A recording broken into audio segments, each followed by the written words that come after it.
Just a couple of guys dropping nuggets of wisdom as we talk about life, the universe, and, well, everything. Welcome to WizNugs. Welcome back to WizNugs, everyone. I'm Casey. And I'm Cisco. And today we're going to be starting the beginning of a 3-part series about goal setting.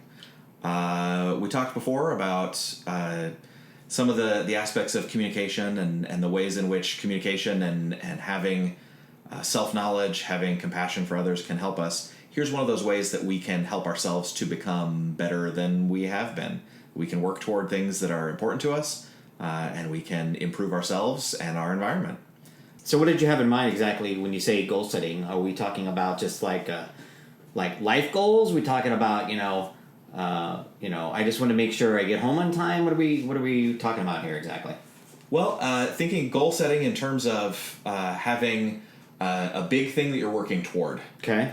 So for episode 1, I'd like to talk about the S.M.A.R.T goal acronym. Okay, so what does it mean? So S.M.A.R.T as an acronym stands for specific, measurable, achievable, realistic, and timed. So these are like attributes of the goal itself? Exactly. Okay. So let's say that I'm working on being a better piano player. Okay. So I want to be a great piano player. Could be kind of a goal, but it's also kind of a vague hope. It's a thing that I kind of want. I really, really want it, but there's no clear path forward from just that statement as it's structured of, I want to be really great at the piano. But isn't a goal kind of like a hope or a dream anyway? And this is how you take that hope and dream and you put it into meaningful, measurable, like steps that you can take. Okay. For starters, the S is specific. Be specific. What are you trying to achieve? If your goal is weight loss, how much weight are you trying to lose in pounds or kilograms? Technically a measure of mass, but because that matters. It came to my mind and it came out my mouth. I can't help it. There's no off position on the Genius switch. Fair warning, if you don't already know, we do have our share of cringy puns, jokes, but anyway. We're both dads. We've earned it. Yes. Dad jokes. So specific is the S. Okay. And that just means instead of having something that's more vague and cloudy and nebulous, you can put something specific around it. If I want to be healthier. Okay. Like that's not specific in itself, right? Right. What does that mean exactly? So even lose weight is better than just be healthier. But now let's get specific, okay? If I think I should lose 20 pounds, all right, 20 pounds, that's a specific amount of weight, okay? Right. Now let's get measurable. Okay. That's the M. So now for a measurable goal, you want some kind of units that you can measure it in. If your goal is like to get better at playing the piano, how do you measure that you're better? I do this when I play Twinkle Twinkle Little Star, and now I can do it with this, right? Maybe that's it could be. If that's a way of measuring it that's meaningful for you, then go for it. That's great. It could be, I want to get to level 4 in a particular type of piano book. Okay.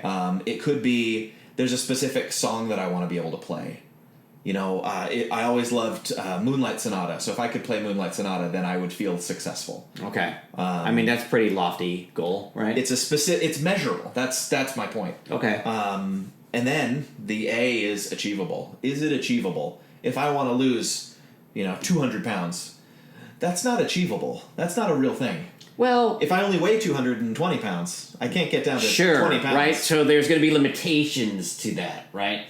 When we say attainable, there could be limitations, especially individually, that might prevent you from getting that goal. In this particular case, if you only weigh 220 and you want to lose 200, well, that's obviously not going to be...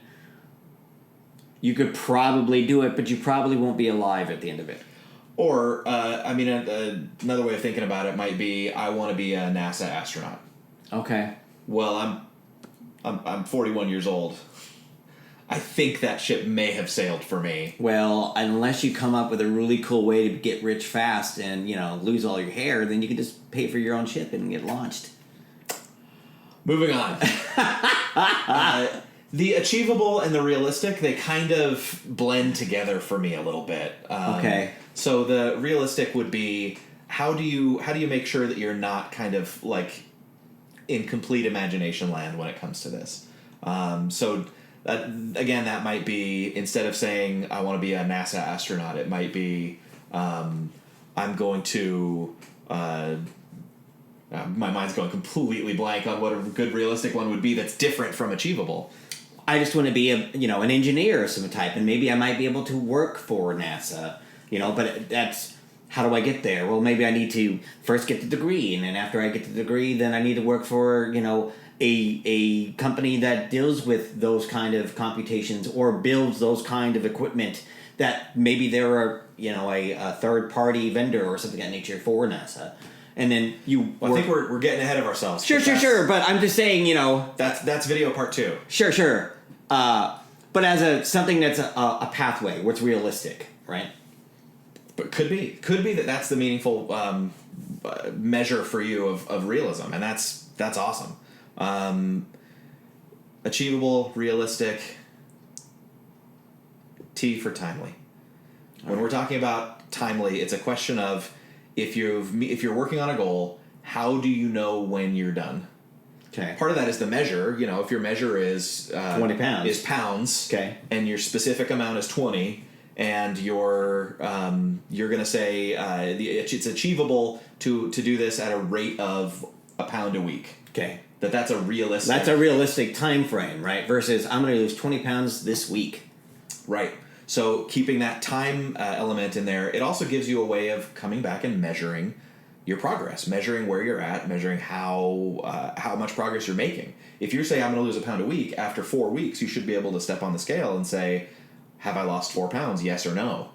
And if the answer is yes, then you say, oh great, well I'm making progress toward my goal. If the answer is no, you can say, that's okay. What can I do to change my inputs and outputs that I'm going to get to that goal? Because it's totally possible that there might be some unforeseen thing that's preventing you from getting there, right? But you might discover it this way. Well, and maybe the steps that you're taking just aren't functional to get you toward your goal, and you need to alter your steps. You need to change it up, try something different, kind of reevaluate it, right? Right.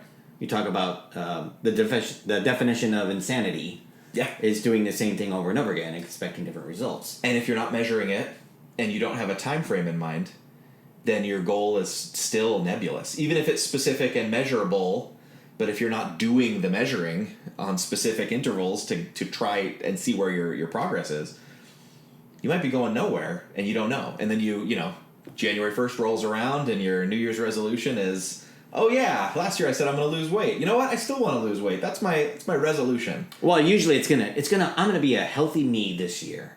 Right? I'm going to do all the things. Even more vague and nebulous. Right. And, maybe you get a week in. Maybe if you really go hard, you get a month in, and then you've made it too hard, and now I'm looking for the word here. The energy is gone, the enthusiasm is gone, and you just can't find the time or the effort and the energy to be able to do it anymore. And you're like, ugh, I tried. Yeah. But maybe that goes back to the idea of you're setting a goal that wasn't clearly defined, and now because you expected to have immediate results, I mean, who knows, right? Right. And it all kind of loops back around to take it out of the. I feel like we're wrapping this one up already. This has been a big talk. Well, if you've got that big goal of like a new year, a new me. Okay, that's cool. Great. That motivation, that whole idea of like wanting to do something better and improve yourself is cool. That's to be commended. Take it out of the realm of the nebulous and the vague and bring it down to earth make it specific. Make it measurable, achievable and realistic. Maybe do some research to find out what is a regular or a realistic, to use the term again, way of achieving weight loss. So, question, because normally we've talked about where some of these ideas have come from. Where did this particular acronym come from? Honestly, I don't know. This is one that I've heard all my life. That every single time that goals come up, someone says, "Well, make it a SMART goal." What's that? Yeah, and then there's printables all over the internet. I honestly don't know where it came from. To be honest, this is like one of the first times I've even heard of it. Oh, I mean, I've heard of being specific about your goal, and I've heard about being able to be measurable and being obtainable, right? I've heard of those types of ways of setting goals and in tracking them, right? Right. Your milestones, if you will, right? But I've never heard it broken down in this idea or in the acronym sense. So it's curious to me, like, where did it come from? Or was this an amalgamation of different ideas and thought processes that came together to come up with this one unique thing? Or did somebody just sit down one day and say, I really like to set an acronym for SMART and came up randomly like, oh, the goals make sense because I've been able to articulate each of these letters into meaning. So if you know at home where the SMART acronym comes from, leave us a comment down below. Let us know. So, the reason that we're trying to keep this short and succinct for this particular section is because we want to be able to expand upon this in later episodes. Like Casey mentioned, we're going to do 3 on this one because there's bigger parts to this than just setting the goal. And we'll talk about those in sessions 2 and 3 succinctly, so that way we can have it broken up and not do our normal tangential thing that we do in regular conversations. Yep. So part 2, we're going to talk more about how to focus on things that you can control and how that can help lead to lasting growth. Part 3, we're going to get into about sometimes we have to sacrifice our comfort. Yeah, and that one's going to be the one I think I have a more input on, per se, because come my own personal experience of having to give up things in order to obtain things, and I'll talk about that more during that particular episode. Thanks for joining us on WizNugs. I'm Casey. And I'm Cisco. And we'll see you on the next one. Awesome. Thanks for joining us. Thanks for joining us today on WizNugs. If you liked what you heard, spread the word. For more information, head over to mywiznugs.com.